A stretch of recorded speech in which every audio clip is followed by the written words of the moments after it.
Hello and welcome to Traditional Painting the Digital Way. This is where I use digital painting apps to teach traditional painting techniques. This is part 2 in my Ocean Waves series. And in this video we're going to add the foam on the top of the ocean and some of the spray on top of the wave.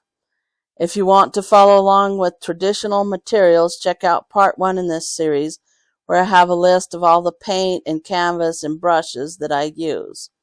The app that I'm using is Infinite Painter for Android, and we're going to go ahead and start adding a little bit more of the splash on top of the waves here. And so I'm using a brush in Infinite Painter that will give me a sort of a splattery look, and I like to use the Pollock brush. It does a pretty good splatter on the painting there. And so here I'm just kind of trying to show the top of the wave here, and I'm using a off-white color. It's not pure white, but pure white makes your painting sort of chalky, so I'm trying to get sort of an off-white look and just kind of doing a little bit of the wave structure. And so I want to go ahead and add some splatters also to the waves and try to get it to look like there's a little bit of some foam on the ocean in the back, but you want to leave most of that for the middle ground and the foreground and your main subject in here, which is the giant wave.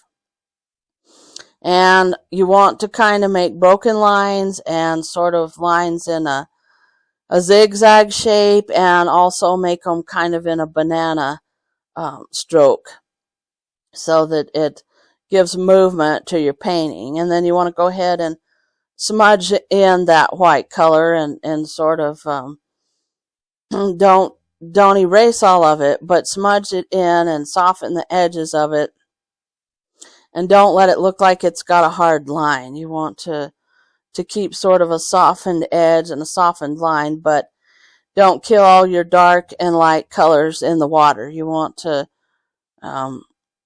make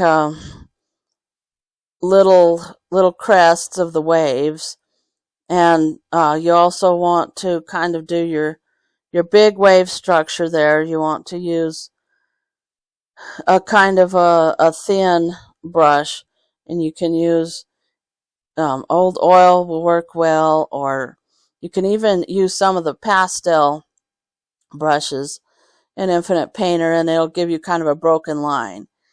And that's what you want, is a broken line for these highlights on top of the waves and the foam and all those things. And if you're following along traditionally, you can use your bristle brush to make the big foam on top of the wave, and then you can use your number 3 round or your script brush to make the smaller broken lines that indicate the little waves that you can see in the back. And so here I'm just kind of smudging those in, making sure that there's no hard lines, but yet you can still see the highlights on top of the little waves that are behind the big wave. And then here I'm also working on the big wave, and this shows how that it crests and rolls over. You kind of want some pockets of dark and light in that wave itself, because that shows the water is thinner there, and it's rising up out of the rest of the ocean, and it's glinting with the sunlight, and that makes it look like there's a big wave there. And so you definitely want to add all the the color variations in the big wave, because that's what makes it look three-dimensional. And here I'm just kind of smoothing out some of the smaller waves and all the foam that's on top of them, and But again, we want the lines to be broken. We don't want them to look real smooth and finished. We kind of want a broken line, and we want it to sort of look in a zigzag shape. Again, you want sort of zigzag paths in your painting so that the viewer's eye can follow something and it doesn't look so disjointed. So you kind of want to connect the foam patterns together as well. And then here I'm just kind of working on smoothing them out and softening the edges, but I'm adding a little bit more foam on the left side of the painting and just kind of following the reference there, just trying to get a sort of a structure of the waves going there. And I'm adding a little bit more to the middle of the wave and a little bit more in the background. Now the background waves need to be smaller. This is part of your perspective. It's sort of hard to just paint ocean waves because you don't have any land or anything there, but one of the ways that you can show perspective is just to make the waves smaller in the background, and then as they come forward, make them larger and also show the large wave. And that's sort of the secret of painting ocean waves, is to make the ones in the back smaller and then make the waves in the front larger and longer looking. And so then that gives you your three-dimensional look and your perspective.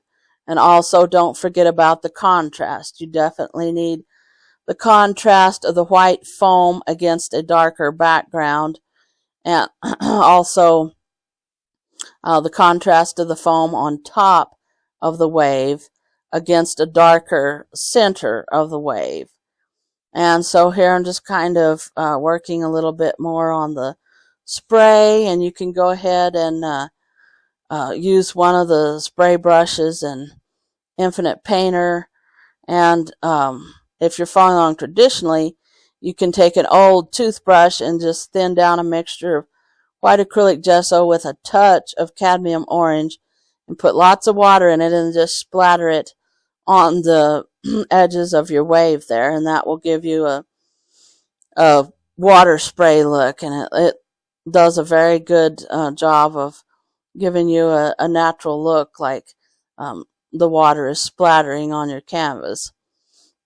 And so here I'm just working on that a little bit more and trying to get the edges of the wave to look like the water splattering there. And I'm just working a little bit more on the structure of the wave and trying to get some where it falls over in sort of a curve there. You want to show some of that.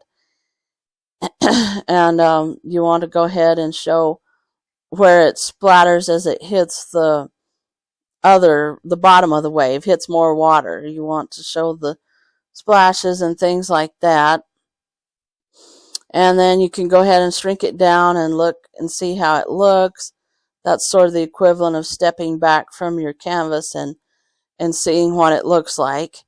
And I'm working a little bit more on the splatters. And again, the secret of having the splatters and the water show up is the contrast, the dark against the light. You want light looking water, sort of an off-white color, but you want it much lighter than the background. And so that's what I'm doing here. And just splattering it where I can see in the photo reference that the wave is curling over.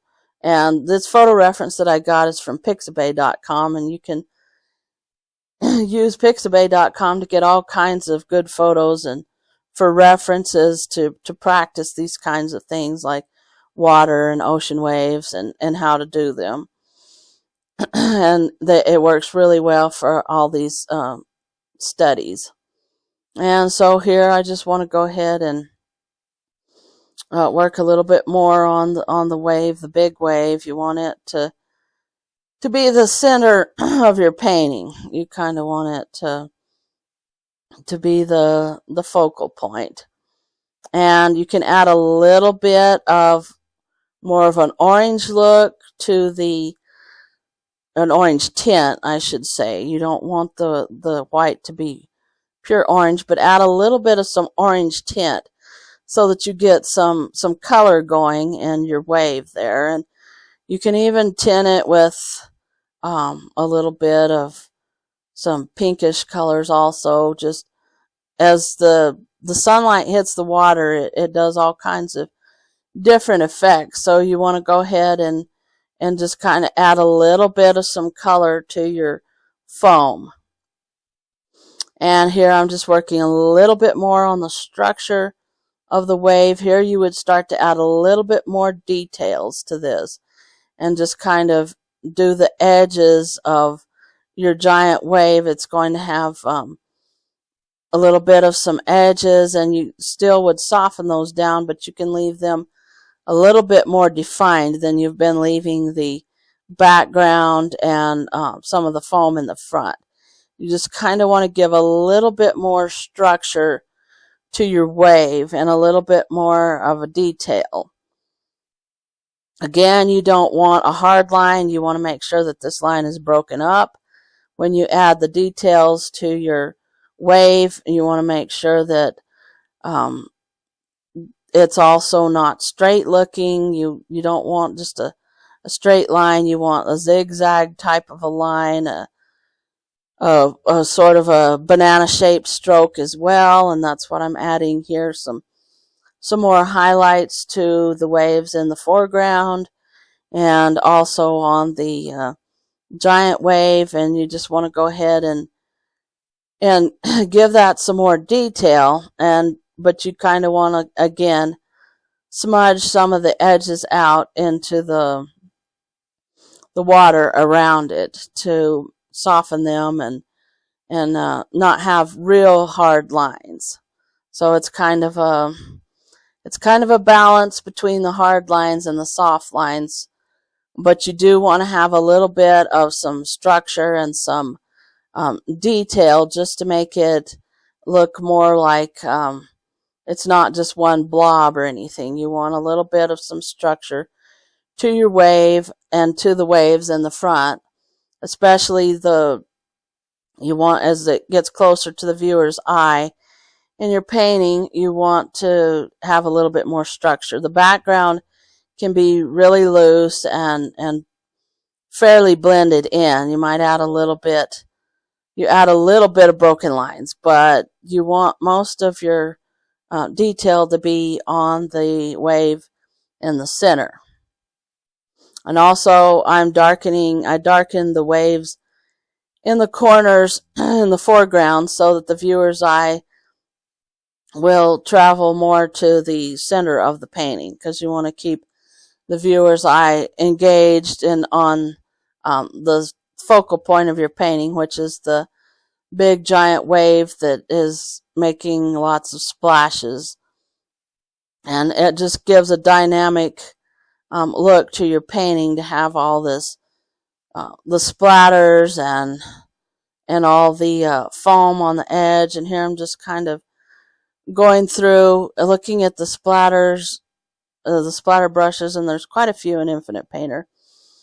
And just adding a little bit more to the wave, just adding some more water there. And I think this is the Dexter brush maybe, and I'm just using it because I want a little bit more, some larger splatters. I've got the really small ones, but you want some kind of in-between splatters as well. So that's what I'm doing here, just kind of stepping back, looking at the painting, seeing the structure of the wave, trying to decide what else it needs here, if it needs a little bit more of some water splatters there, and so I've decided to add a little bit more here.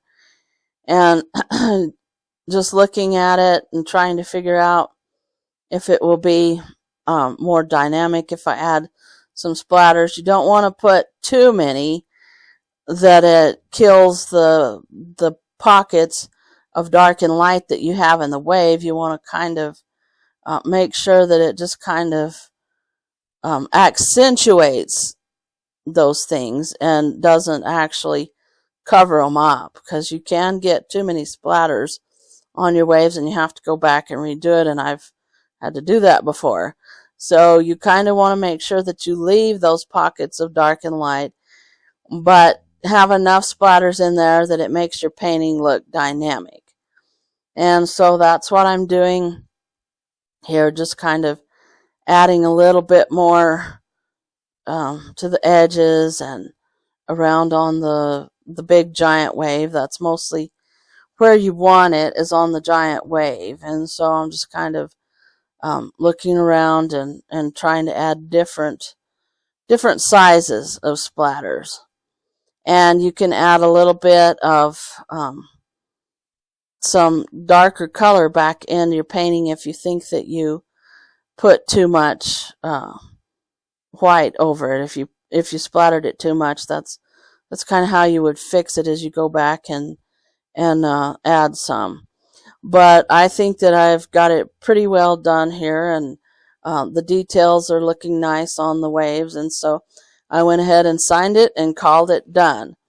So that's how you do an ocean waves painting.